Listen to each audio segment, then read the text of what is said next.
ಅತ್ತೆ ಮಾವ ಇಬ್ಬರೂ ಸೊಸೆಯರ ಮಧ್ಯೆ ತಾರತಮ್ಯ ಮಾಡುತ್ತಿದ್ದರು.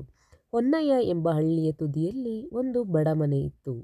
ಅಲ್ಲಿ 2 ವಯಸ್ಸಾದ ದಂಪತಿಗಳು, ಅವರ ಹೆಸರು ಅಪ್ಪಯ್ಯ ಮತ್ತು ಲಕ್ಷ್ಮಮ್ಮ ಎಂಬುವರು ವಾಸಿಸುತ್ತಿದ್ದರು. ಅವರಿಬ್ಬರಿಗೆ 2 ಪುತ್ರರು, ಶಂಕರ ಮತ್ತು ರಾಮು. ಇಬ್ಬರು ಹೊಲದಲ್ಲಿ ದಿನವಿಡೀ ದುಡಿಯುತ್ತಿದ್ದರು. ಮನೆಯ ಪರಿಸ್ಥಿತಿ ಮಾತ್ರ ತುಂಬ ಕಷ್ಟಕರವಾಗಿತ್ತು. ದೊಡ್ಡ ಮಗ ಶಂಕರ ಶ್ರೀಮಂತ ಮನೆತನದ ಲೀಲಾಳನ್ನು ಮದುವೆಯಾದ. ಚಿಕ್ಕ ಮಗ ರಾಮು ಬಡ ಮನೆತದ ಗೀತಾಳನ್ನು ಮದುವೆಯಾದ. ಒಂದೇ ಮನೆಯಲ್ಲಿದ್ದರೂ ಅವರು ಬದುಕು ಒಂದೇ ಥರ ಇರಲಿಲ್ಲ. ಶಂಕರನ ಸೊಸೆ ಲೀಲಾಳಿಗೆ ಅಪ್ಪ ಅಮ್ಮ ವಿಶೇಷ ಪ್ರೀತಿ ತೋರಿಸುತ್ತಿದ್ದರು. ಗೀತಾಳ ಕಡೆಗೆ ಅವರು ತಣ್ಣನೆಯ ಮಾತುಗಳನ್ನು ಮಾತ್ರ ಕೊಡುತ್ತಿದ್ದರು. ಮನೆಗೆ ಬರುವಷ್ಟರಲ್ಲೇ ಲೀಲಾ ತುಂಬ ದುಬಾರಿ ಚೀಲಗಳನ್ನು ಬಾಗಿಲಲ್ಲಿ ಇಡುತ್ತಿದ್ದಳು. ಲಕ್ಷ್ಮಮ್ಮ ಅವಳಿಗೆ, ಮಗಳೇ, ಅಮ್ಮ ಇಲ್ಲಿ ಇರುತ್ತಾಳೆ, ನೀನು ಏನು ಮಾಡಬೇಡ ಎಂದು ದೌಡಾಯಿಸುತ್ತಿದ್ದರು. ಗೀತಾ ಹಾಲು ಕುದಿಸುತ್ತಿದ್ದಾಗ, ಗೀತಾ, ಕೆಲಸ ಬೇಗ ಮಾಡು ಎಂದು ಕಠಿಣವಾಗಿ ಹೇಳುತ್ತಿದ್ದರು. ಗೀತಾ ಮಾತ್ರ ಮೌನವಾಗಿಯೇ ತಲೆ ಬಾಗುತ್ತಿದ್ದಳು, ಏಕೆಂದರೆ ಹಿರಿಯರು ಎಂದು. ಲೀಲಾ ಗೀತಾಳನ್ನು ಮೇಲಿನಿಂದ ಕೆಳಗೆ ನೋಡುತ್ತಾ, ನಿನ್ನ ಬಟ್ಟೆಗಳು ಹಳೆಯದಾಗಿವೆ, ನಿನಗೆ ಹೊಸದನ್ನ ಕೊಳ್ಳಲು ಆಗೋದಿಲ್ವಾ ಎಂದು ವ್ಯಂಗ್ಯ ಮಾತನಾಡಿದಳು. ಗೀತಾಳ ಹೃದಯಕ್ಕೆ ಅದು ಕತ್ತಿಯಂತೆ ತಗುಲುತ್ತಿತ್ತು. ಆದರೆ ಅವಳು ನಗುಮುಖದಿಂದ ಹೌದು ಅಕ್ಕ ಅಂದಷ್ಟಳು. ಲೀಲಾ ತನ್ನ ಅಹಂಕಾರವನ್ನು ದಿನೇ ದಿನೇ ಹೆಚ್ಚಿಸುತ್ತಿದ್ದಳು. ಒಂದು ದಿನ ಗೀತಾ ನೀರು ತರುತ್ತಿದ್ದಾಗ ಲೀಲಾ ಕೂಗಿದಳು, ಓ ಗೀತಾ, ನೀನು ತಡವಾಗಿ ತಂದರೆ ನನಗೆ ಕೋಪ ಬರುತ್ತದೆ ನೋಡು. ಗೀತಾ ಓಡೋಡಿ ಬಂದಳು. ಆದರೆ ಲೀಲಾ ನೀರು ಕುಡಿಯಲು ಬಾಯಿಗೂ ಹಾಕಲಿಲ್ಲ. ಇಷ್ಟು ತಡ ಮಾಡಿದ್ರೂ ಈಗ ಕುಡಿಯೋ ಮನಸ್ಸಿಲ್ಲ ಎಂದಳು. ಗೀತಾ ನೋವಿನಿಂದ ನೆಲ ನೋಡಿದಳು. ಅಡುಗೆ ಮಾಡುವಾಗಲೂ ಲೀಲಾ ಗೀತಾಳ ಕೆಲಸಕ್ಕೆ ಕೆಣಕುತ್ತಲೇ ಇರುತ್ತಿದ್ದಳು. ನೀ ಮಾಡಿದ ಸಾಂಬಾರ್ಗೆ ರುಚಿಯೇ ಇಲ್ಲ, ನಾನಾದರೆ ಬೇರೆಯೇ ಥರ ಮಾಡುತ್ತೇನೆ ಎಂದು ನಿಂದಿಸುತ್ತಿದ್ದರು. ಅಪ್ಪಯ್ಯ ಕೂಡ ಅದೇ ರೀತಿ ಗೀತಾಳನ್ನು ನಿಂದಿಸುತ್ತಿದ್ದರು. ಲೀಲಾ ಮಾಡೋದು ಚಂದ, ನೀನು ಕಲ್ತ್ಕೋ ಎಂದು ಅಪ್ಪಯ್ಯ ಗೀತಾಳಿಗೆ ಬುದ್ಧಿವಾದ ಹೇಳುತ್ತಿದ್ದರು. ಗೀತಾ ಮನೆ ಬಿಟ್ಟು ಅಡುಗೆ ಮನೆಗೆ ಹೋಗಿ ಕಣ್ಣೀರಿಡುತ್ತಿದ್ದಳು. ಕಣ್ಣೀರು ಕುದಿಯುತ್ತಿರುವಾಗ ಬಾಂಡಲಿಗೆ ಬೀಳುತ್ತಿತ್ತು. ಅವಳ ನೋವನ್ನು ಯಾರೂ ಕೇಳುತ್ತಿರಲಿಲ್ಲ. ತಾನು ಬಡಮನೆತನದವಳು ಎಂಬ ಕಾರಣಕ್ಕೆ ಇಷ್ಟು ಅನ್ಯಾಯ ಮಾಡುವುದು ಸರಿಯೇ ಎಂದು ಹೇಳಿಕೊಳ್ಳುತ್ತಿದ್ದಳು. ಗೀತಾಳ ಮನ ತುಂಬ ದುಃಖಗಳಿಂದ ತುಂಬಿತು. ಲೀಲಾ ಹೊಸ ಸೀರೆಯನ್ನು ತೊಟ್ಟು ಕನ್ನಡಿಯ ಮುಂದೆ ನಿಂತುಕೊಂಡಳು.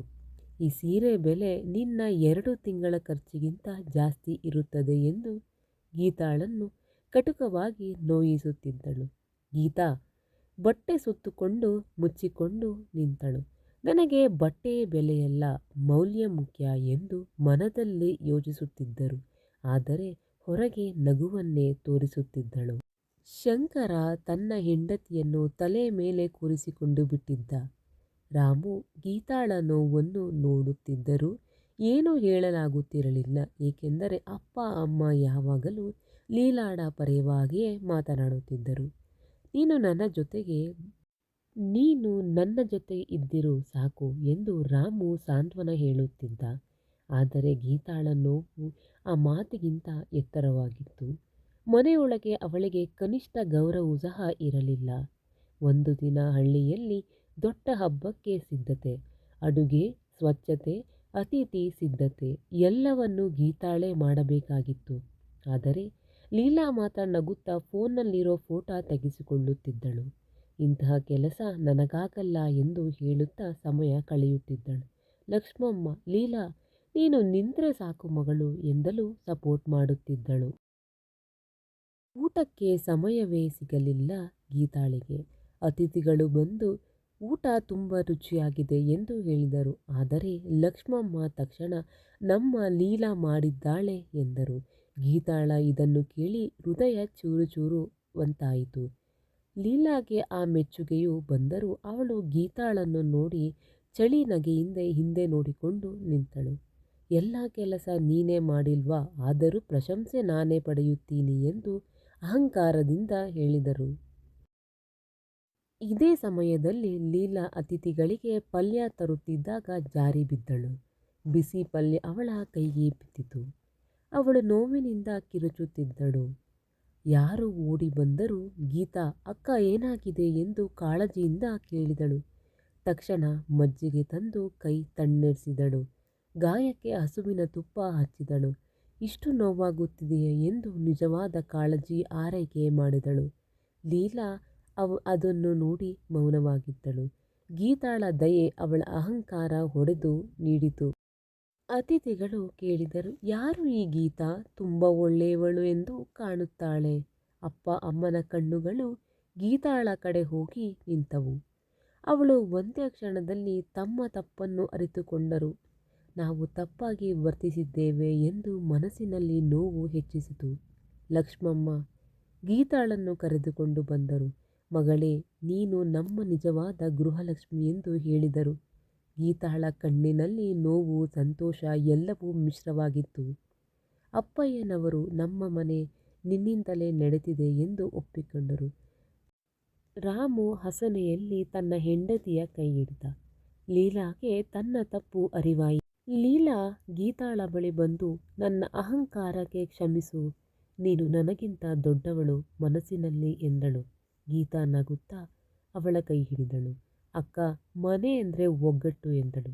ಇಬ್ಬರು ಸೊಸೆಗಳು ಒಬ್ಬರನ್ನೊಬ್ಬರು ಅಪ್ಪಿಕೊಂಡರು. ಮನೆಗೆ ಹೊಸ ಶಾಂತಿ ಬಂತು. ಅಸಮಾನತೆ ಅಳಿದು ಹೋಯಿತು. ಪ್ರೀತಿ ಮತ್ತು ಗೌರವ ಮನೆಗೋಲು ಆಯಿತು. ಗೀತಾಳ ಸಹನೆ ಎಲ್ಲರ ಮನ ಗೆದ್ದಿತು. ಲೀಲಾ ಬದಲಾಗಿ ಒಳ್ಳೆಯ ಮನಸ್ಸಿನವಳಾದಳು. ಅಪ್ಪ ಅಮ್ಮ ಇಬ್ಬರು ಸೊಸೆಗಳ ನಡುವಿನ ಭಿನ್ನತೆಯನ್ನು ನೀಗಿಸಿದರು. ಕೆಲಸಗಳನ್ನು ಸಮನಾಗಿ ಹಂಚಿದರು. ಲೀಲಾ ಮತ್ತು ಗೀತಾ ಒಟ್ಟಿಗೆ ಅಡುಗೆಯೂ ಸಹ ಮಾಡಲಾರಂಭಿಸಿದರು.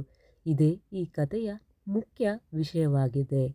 ಮನೆಯಲ್ಲಿ ನಗು ಪಸರ ತುಂಬಿತು. ಶಂಕರ ರಾಮು ಇಬ್ಬರು ತಾಯಿಯರ ಬದಲಾವಣೆಯಿಂದ ಸಂತೋಷಪಟ್ಟರು. ಹಳ್ಳಿ